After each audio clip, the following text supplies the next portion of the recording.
Welcome back. We're joined over the phone by Engineer Tareq Mansour, a Decent Life Initiative member, and we're going to talk more about the activities of the initiative. Good afternoon to you, sir. Yeah, good afternoon. Can you tell us more about your role through the initiative's activities? Regarding it, I'd like to thank you for this great introduction.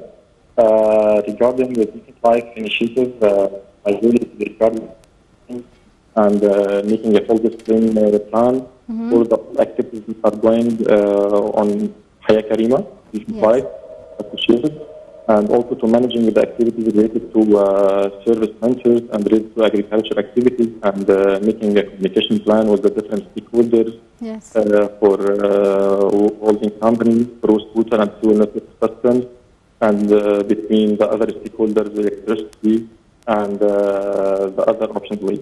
Yes. What are the latest projects in the Decent Life Initiative? Yeah, regarding the latest project for Decent Life Initiative that we are currently working for some of ideas related to small and medium enterprise projects, SMEs, because the presidential office needs concentrated regarding this area in order to serve the poorest people and to make good qualifications for the employment, to decrease the employment rate. So currently we are working to improve perspective for making and consisting mainly for service centers and agriculture centers. So how do you see the progress achieved so far with the Decent Life Initiative in upgrading and helping the rural areas across the country? Yeah, for sure. It's worth mentioning that the initiative has contributed to mitigation the negative impacts of COVID-19 through improving the standards of life, as all of us observing right now, the conditions of most of the needing groups.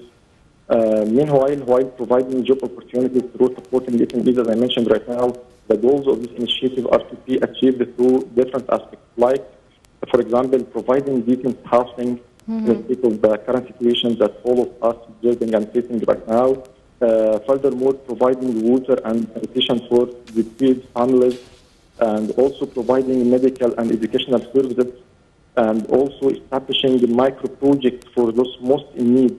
And all of us have been observed the last visits that have been done by Mrs. Tareq in order to review and to check the project as a whole. Besides that, also providing in-kind support periodically to the most in need families.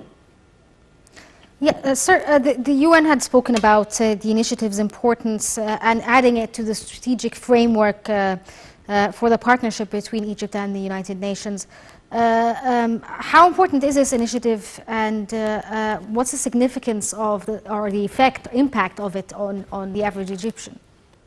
Yeah, this is a very good point, significant point, as all of us know that Egypt participates, including Decent Life Initiative and Global Partnership for Sustainable Development, as it has been announced by Ministry of Planning and Economic and Development, statement that the presidential initiative Decent Life was included in Global Partnership for Sustainable Development, according to the different goals. For sure, this had a great impact on the initiative in order to be acting as a worldwide initiative, noting that the move is in recognition of Egypt's pioneering role in realizing sustainable development goals in rural communities. It was very, very good, and will raise Egypt to be classified to be nominated for something like that for this initiative. So can you tell us about the importance of the projects when it comes to solving the unemployment issues? Sorry, question again, please? Yeah, can you tell us how did these projects help solve the unemployment issues in Egypt? Yeah. As we mentioned right now, the huge activities being happening currently right now, especially in sewer network and wastewater plant system. This mega project needs a lot of people to be working through it. So in each governorate, as we shall talk about in the governorate, we shall find two centers. One is known as Shop Center and Ashmod.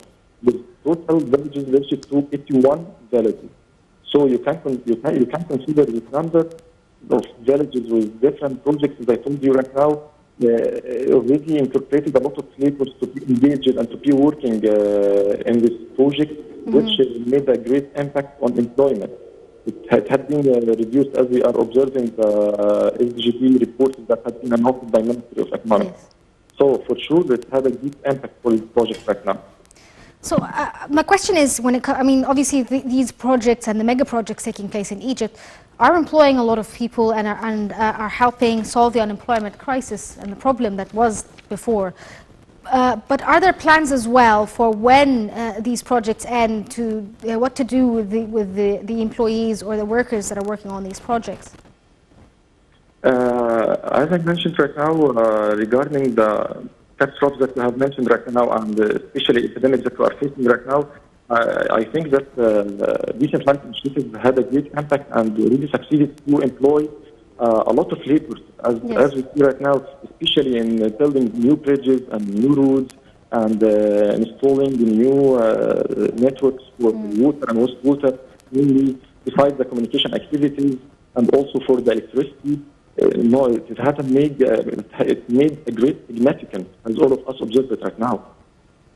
And we are expecting to increase this number in the future because we have more than one stage. As you know, that we're currently working with the first stage of Decent Life. After that, we shall introduce the second phase. And besides that, I want to reiterate for the natural gas activities, as almost the government of Egyptian government was facing an issue in LPG, the liquefied petroleum gas. But currently, we shall be using, and instead of using LPG, to be using natural gas connection, which shall be more safe and more safe for the environmental also. So Decent Life Initiative also consider the environmental social impact assessment reports for different projects, and all of these parts have been considered during the project initiation and the planning of the project. Yeah, so as part of the employment program done through the initiative, a training program as well, do we help create more skilled labor, for instance? Sorry, could you repeat the question? I'm sorry.